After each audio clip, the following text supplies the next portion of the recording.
สวัสดีครับเพื่อนๆทุกคนกลับมาอีกครั้งกับคลิกหลังกล่องวิดีโอรีวิวผลิตภัณฑ์สกินแคร์จากมุมมองส่วนผสมสกินแคร์ที่ดีแปลว่าต้องแพงกว่าหรือเปล่าเป็นคำถามที่อิงพยายามตอบมาตั้งแต่ยุคหินหน้าอิงนั่นเองแข็งเหมือนหินเลยนะครับสมัยเริ่มช่องใหม่ๆเพราะอิงเชื่อว่าสกินแคร์ที่ดีมีอยู่ในทุกงบอิงถึงชอบหา dupe counter brand เพื่อช่วยให้เพื่อนๆเนี่ยได้เจอสกินแคร์ที่ดีในราคาที่จ่ายได้เพราะอิงอยากให้คุณรักผิวตัวเองได้โดยที่ไม่ต้องเสียเงินเยอะและด้วยความที่อิงเป็นผู้ผลิตในวงการสกินแคร์เนี่ยอิงต้องคำนวณต้นทุนให้กับลูกค้าทุกวันติดต่อซัพพลายเออร์ส่วนผสมแล้วก็บรรจุภัณฑ์ทั่วโลกดูค่าขนส่งค่าวิจัยค่าแรงต่างๆทำให้อิงพอมองออกนะครับว่าสกินแคร์1ตัวในตลาดเนี่ยมีต้นทุนหรือว่า cost of goods sold อยู่ประมาณเท่าไหร่เวลาที่อิงเจออะไรที่มันมีราคาสูงมากเลยเนี่ยมันทำให้อิงมีคำถามแล้วก็ความกังวลที่เพิ่มสูงขึ้นด้วยเช่นกันเพราะถึงแม้ว่าอิงจะมีงบเนี่ยแต่ว่าก็ไม่อยากจะจ่ายให้สกินแคร์อะไรที่รู้สึกว่าไม่คุ้มค่าเพราะฉะนั้นเดี๋ยววันนี้เนี่ยเราจะมาเจาะลึกส่วนผสม counter brand ยอดฮิตในตลาดกันเพื่อดูว่าอันไหนคุ้มไม่คุ้ม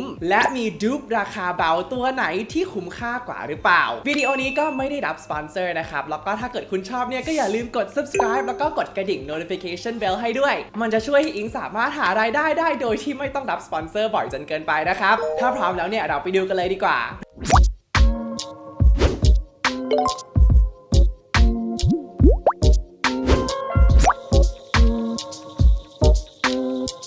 เรามาเริ่มกันที่ครีมเดลาแมร์กันก่อนละกันนะครับครีมราคาเท่าหลังคาบ้านน้อยคนรู้ประวัติที่แท้จริงของครีมเดลาแมร์ซึ่งประกอบไปด้วยการฉายไฟแล้วก็การเล่นเพลงให้กับสาหร่ายการทาครีมลงบนลูกตาหรือว่าการตักกินจากขวดเพื่อรักษาโรคไปจนถึงการจ้างร่างทรงเพื่อติดต่อกับเจ้าของสูตรที่ตายไปแล้วใช่แล้วอิงไม่ได้ล้อเล่นนะครับใครสายมูเนี่ยเตรียมตัวโดนป้ายยาเลยแต่ว่าใครสายวิทย์ก็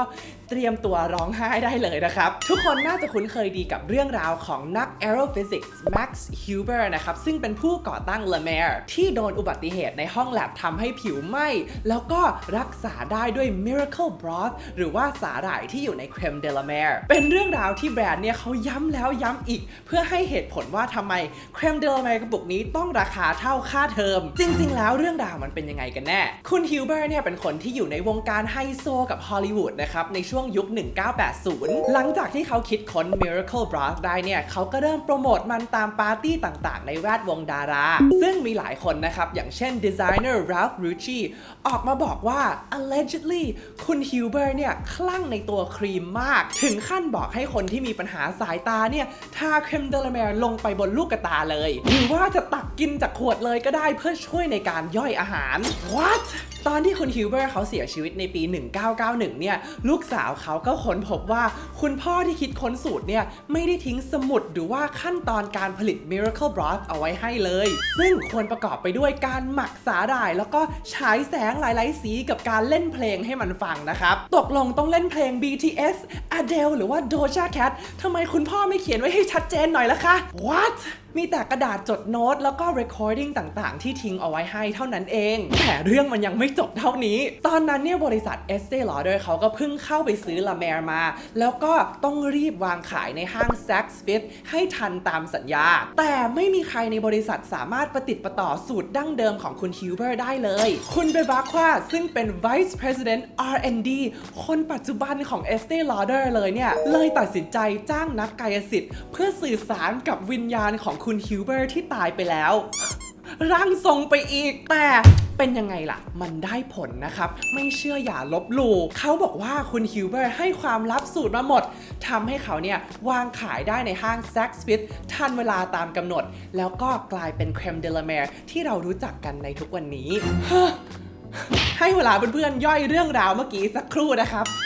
ถึงทุกวันนี้เนี่ยทางแบรนด์เขาก็ยังไม่เคยเปิดเผย Data หรือว่าวิจัยเกี่ยวกับ Miracle Broth เลยในปี 2018 เนี่ยผู้บริโภคในจีนถึงกับยื่นฟ้อง La Mer ข้อหาโฆษณาเกินจริงไม่มีหลักฐานยืนยันว่า Max Huber รักษาแผลไหม้ด้วย Miracle Broth ถ้าใครอยากรู้เพิ่มเติมเนี่ยก็สามารถไปดูวิดีโอสุดเก่ากึกของอิงได้นะครับและต้องขอบคุณคุณ Cassandra Bankson ที่ทำคลิปอธิบายแบบละเอียดสุดๆเลยด้วยโอเคแต่ว่าถ้าเกิดเราลองปัดเรื่องสายมูออกไปก่อน ส่วนผสมอื่นๆใน moisturizer ตัวนี้มีอะไรที่คุ้มราคาบ้างไหม Base ของครีมอันนี้ก็คือ mineral oil กับ petrolatum นะครับหรือว่า baby oil กับ Vaseline ช่วยกักเก็บความชุ่มชื้นไว้ในผิวได้ดีมากๆนะครับแต่ถามว่าคุณต้องเสียเงินเดือนครึ่งเดือนเพื่อส่วนผสมพวกนี้หรือไม่ no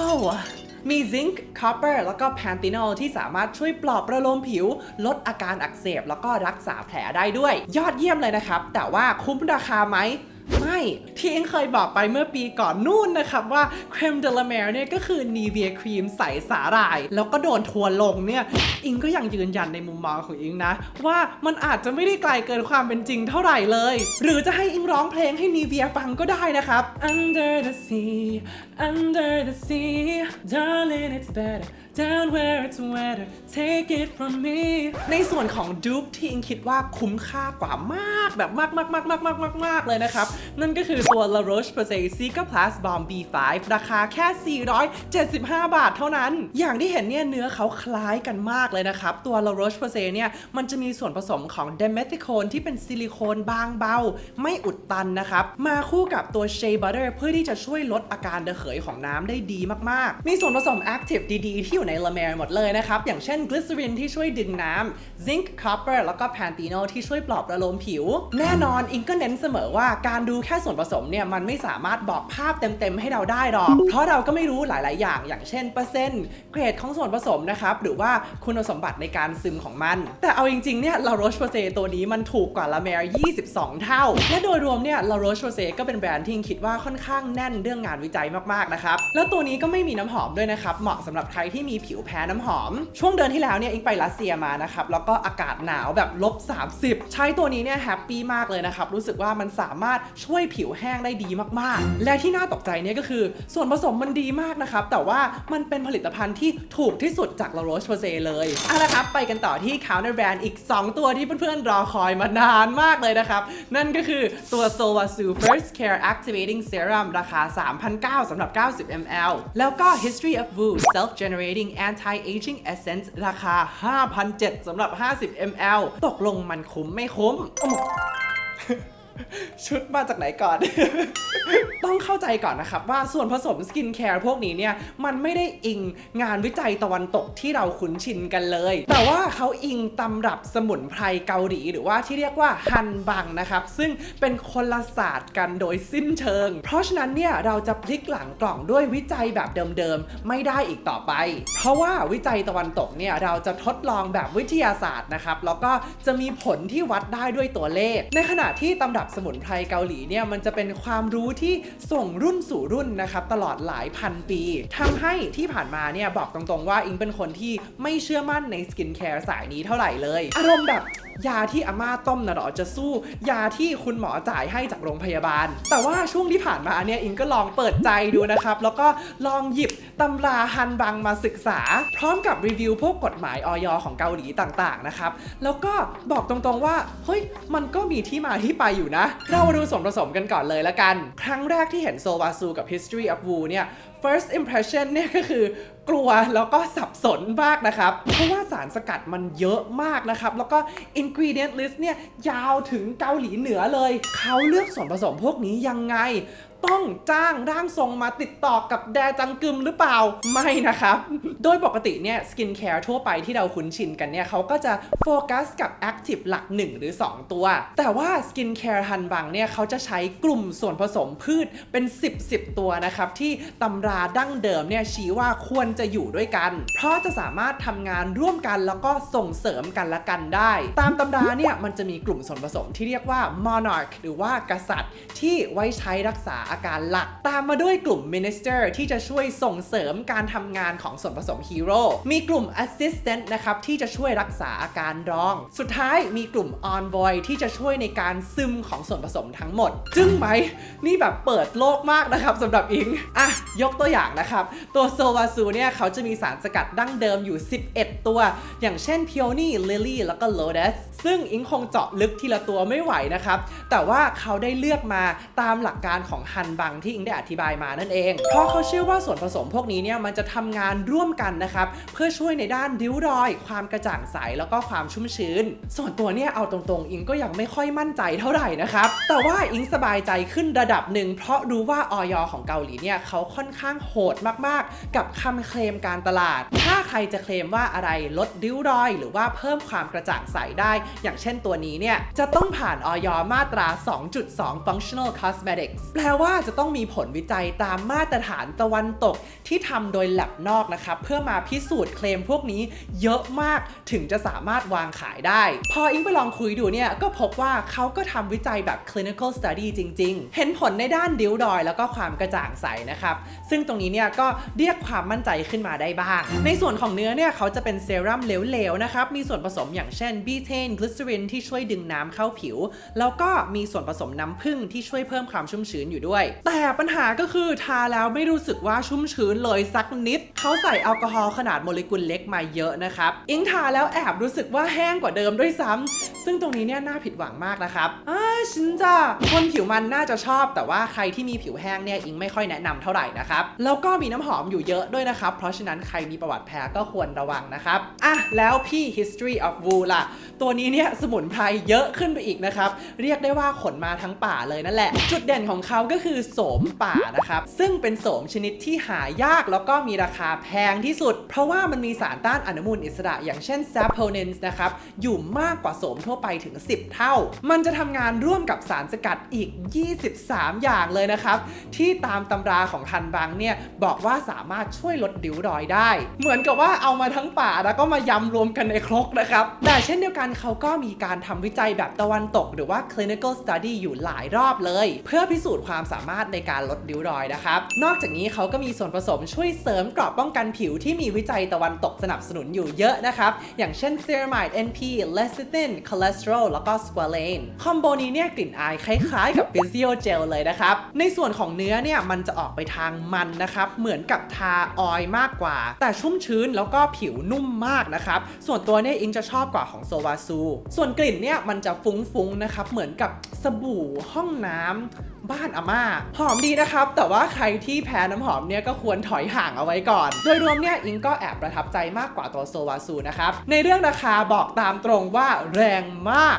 ชินจ้าถึงแม้ว่าจะมีค่าวิจัยค่าต้นทุนต่างๆที่น่าจะสูงกว่าสกินแคร์ทั่วไปอยู่แล้วแหละแต่หลักๆเนี่ยบอกได้เลยว่าราคามันสูงเพราะว่าทางแบรนด์เนี่ยอยากจะ upscale นะครับแล้วก็ทำให้มันดู luxurious อาศัยความเชื่อที่ว่าแพงเท่ากับดีแต่ใครที่อยากทดลองสกินแคร์สายฮันบังที่มีส่วนผสมดีแล้วก็ราคาเบานะครับอิงแนะนำว่าให้ลองดูของ The Face Shop เยวาดำนะครับตัว Ultimate Rejuvenating Toner ตัวนี้ราคาแค่ 1,159 บาทแต่ว่าได้มา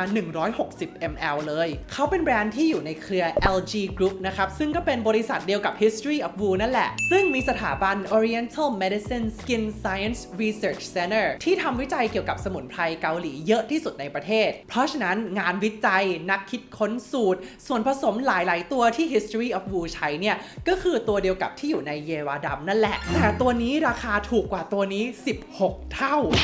ตัวนี้เนี่ยเขาจะใช้พืชสมุนไพร12 ตัวนะครับซึ่งมีหลายตัวเลยที่คล้ายกับในโซวาซูกับ History of Woo อิงก็ได้ลองจัดใส่ไดอะแกรมตาม Monarch Ministry Assistant แล้วก็ Envoy ตามหลักการของฮันบังให้ดูเป็นตัวอย่างด้วยนะครับตามหลักดั้งเดิมแล้วเนี่ยส่วนผสมพวกนี้มันจะสามารถช่วยลดริ้วรอยเพิ่มความชุ่มชื้นแล้วก็เพิ่มความกระจ่างใสได้นะครับนอกจากนี้ก็มีไนซินามายด์เป็นส่วนผสมที่มีวิจัยตะวันตกสนับสนุนเยอะมากเลยนะครับในด้านการเพิ่มความกระจ่างใสแล้วก็เสริมเกราะป้องกันผิวในส่วนของเนื้อเนี่ยมันจะคล้ายๆกับ History of Woo มากเลยนะครับมี Panthenol Glycerin Trehalose ที่เป็น humectant ช่วยดึงน้ำใช้แล้วชุ่มชื้นผิวนุ่มมากนะครับจริงๆเนี่ยตัว Essence อันนี้เนี่ยมันยิ่งนุ่มขึ้นไปอีกเหมือนใส่ผงหมักเนื้อนุ่มหรืออะไรสักอย่างหนึ่งนะครับมันแบบใช้แล้วผิวนุ่มมากแต่ว่าน้ำหอมเยอะมากนะครับแล้วก็ส่วนผสมยาวเหยียดเลยใครที่มีผิวแพ้ง่ายเนี่ยก็ควรใช้ความระมัดระวังแต่โดยรวมเนี่ยอิงบอกได้เลยว่าเป็นสกินแคร์สายฮันบัง แบบ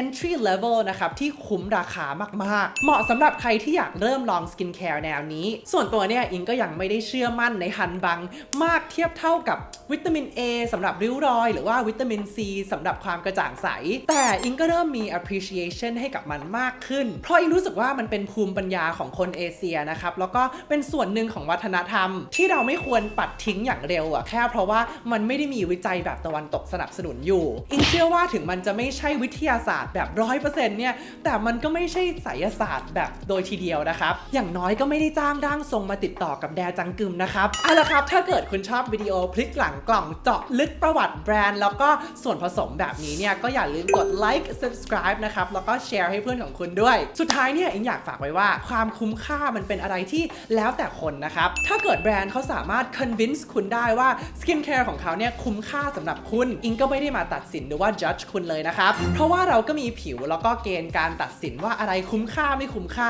ที่แตกต่างกันสำหรับวันนี้ก็ขอบคุณมากๆที่ให้อิงมาเป็นส่วนหนึ่งในชีวิตของคุณนะครับแล้วไว้แล้วเจอกันใหม่อาทิตย์หน้า